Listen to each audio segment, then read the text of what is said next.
hearing from contractors who say they feel that contractors are not afraid or feel like they're a little tap on the wrist is what is coming from the ROC. There is no really, and I understand you are not able to be enforceable, but we've heard from contractors who say, yeah, it doesn't do anything. What's $2,500 fine when you've allegedly taken millions? You know, it's they say they're just not afraid. It's nothing that really substantially holds them accountable from your office. What do you say? I can understand that point of view. Um, in my time here, I really feel like we have had a very small number, but a number of repeat offenders who will be held accountable at that misdemeanor, class 1 misdemeanor level, and then continue that bad behavior.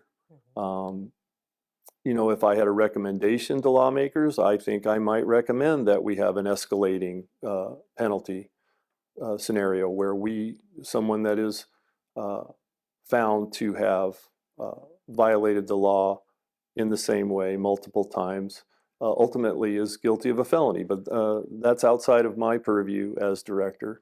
That's something we have to talk to our lawmakers about. If this is a concern in the community, it's certainly worthy of that voice getting to our lawmakers and considering the idea of escalating penalties for repeat offenders in the unlicensed construction activity area. But as it stands now, it's a misdemeanor. We do enforce that and refer those cases for prosecution every week. And that's the situation we're dealing with, and we're very active in that area. What would you say that number is? Because that was my question. Do you feel like legislation needs to change? Who do constituents, who do consumers need to talk to? Who do Arizonans need to talk to as far as lawmakers to push for that change? Well, it's your elected lawmaker in the district you reside. That's who you want to talk to. In my experience, constituent services, they're very receptive to voters who come forward and want to voice concerns they have. And we have constituent services referrals all the time from lawmakers who have a constituent who's come forward with an issue or concern, and we're happy to look into those as well.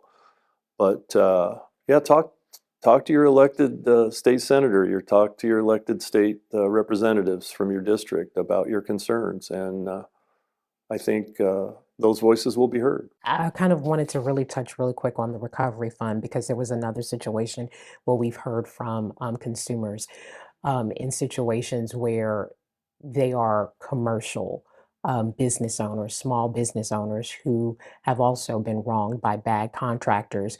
But the thing that was most heartening for them is they don't have access to the recovery fund. Why is it set up that way? The Residential Contractors Recovery Fund was set up back in the 1980s. Uh, the the whole purpose of the fund is to take care of homeowners who have been financially harmed by licensed contractors. The legislature at that time felt like uh, that was an area of focus for homeowners to extra protection, layer protection for homeowners. So again, uh, many decades ago, that law was enacted, and I can only kind of surmise the thinking of the legislature at the time. But the fact of the matter is that that's the existing law. There's no recovery fund for commercial contracting, and there is a robust fund for the residential contractors, recovery fund for the residential contractors. But again, we've got statutory caps on the awards. Those haven't been adjusted for inflation, haven't been adjusted at all in decades. And at this point, per complaint, the cap's $30,000, and per license, it's $200,000. So I'm not sure off the top of my head what the average pool costs now, but I know it's more than double that, I would think, in most instances. Oh, most definitely. So the idea of folks getting 50 cents on the dollar in the best case scenario is concerning. That's a matter of law, and that cap needs to be adjusted by the legislature. We had a bill in the last legislature to do exactly that, and if everything goes well, we're going to be doing the same thing in the next legislature, asking for those statutory caps to be raised in order to better compensate Arizona consumers that have been financially harmed by licensed contractors. Okay. Do commercial contractors, do they pay into that fund? No. The only folks that pay into the Residential Contractors Recovery Fund are residential contractors or dual licensed contractors. So if you carry a license that's indicated as dual license, residential and commercial, then you would pay the assessment into the recovery fund. The last time we spoke, you kind of talked a little bit about the recovery fund, and a little bit about the process. I was just wanted to question about the process. Why does it take so long for consumers or victims to have access to the recovery fund? We've heard of situations where they have to wait.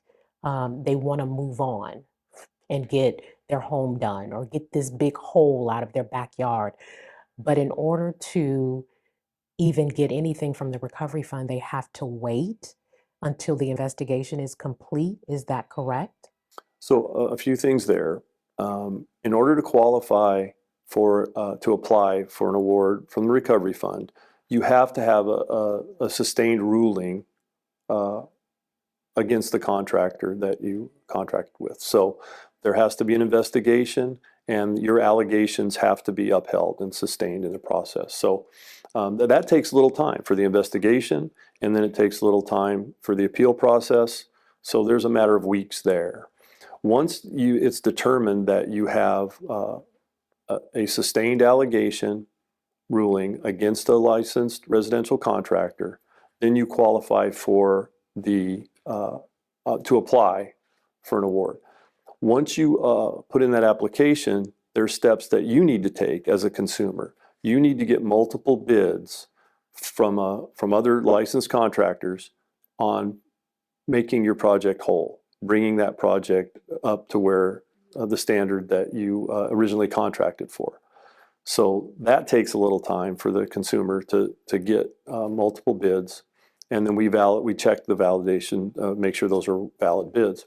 Our average processing time now for the recovery fund's about 90 days. However, in circumstances where we have a lot of complaints against a particular license, and we have lots of claims in the same time frame against a particular single license, we have to investigate every single one of those cases fully before we can determine the amount of that award to each one of those individual claimants. So in an instance where there's 10, 15, maybe even more claims simultaneously to the recovery fund against one particular license, that can take weeks and weeks to get through all of those investigations. You can see why a person who has a giant hole sitting in their backyard. Understood. So part of the factor there is once we've determined that, and again, hypothetically, we determine that the licensed contractor is at fault, and they have had a ruling against them, and that case is settled, then there's nothing that precludes the customer from continuing the job, finding a contractor and getting the darn thing finished. Once their investigation has Once concluded. their investigation's complete.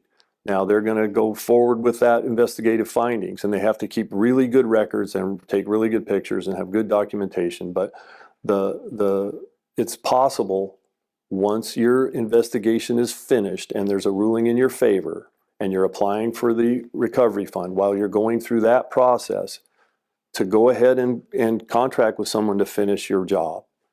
In the meantime, you'll have your case pending and tracking through the process of validation through the recovery fund process. It still seems so long and I tedious. understand it can be very long and tedious, and it can be very frustrating. Oh, yes. But And a lot of people give up. I just don't want people thinking that that their room addition doesn't need a roof on, have a roof put on it, or things of that nature, because they're waiting for the recovery fund process to play out. Once you get that final ruling, final administrative decision on your particular contract, then you're within your rights to go ahead and hire somebody, a qualified contractor, to finish that work.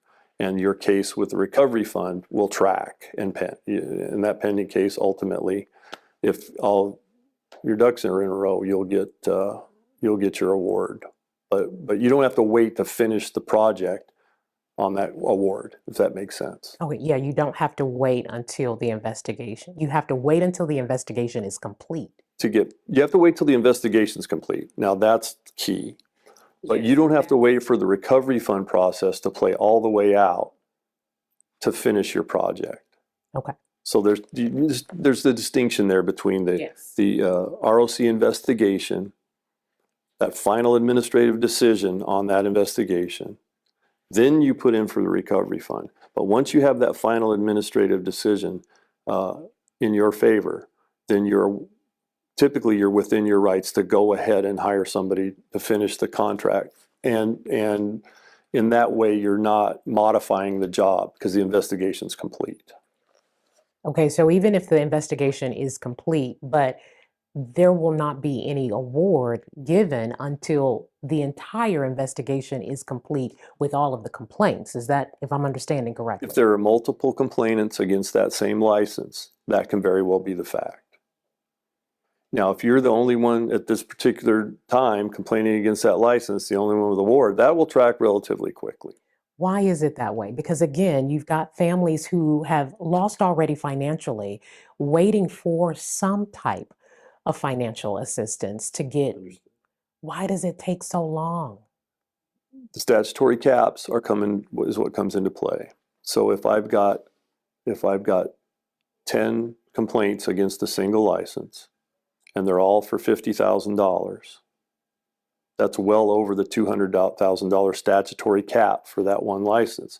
So I have to get all 10 cases investigated fully to find out how much each of those 10 complainants will be awarded, because I can only dole out $200,000 as a statutory cap. So each one of those claims are typically, if they're over, they're prorated is the bottom line. The awards are prorated based on the total amount that's allowed by law, and that's the $200,000.